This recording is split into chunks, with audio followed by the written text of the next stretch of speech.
Мурунку заменада складта фильтр эмелер жок, базардан алып салганбыз. Базардан алып воздушный фильтр алып салганда могу ковролин жуп-жук экен.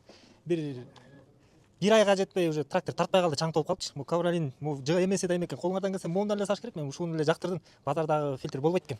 Анан бул топливный фильтр дагы базардан алып салгам өткөндө. Чото трактор тартпай кичине кыйналды да. Азыр Кудай буйрса жаңы оригиналын бияктан Байдикандан келип салып атам. Эми Кудай буйрса дагы результатын көрөбүз эми.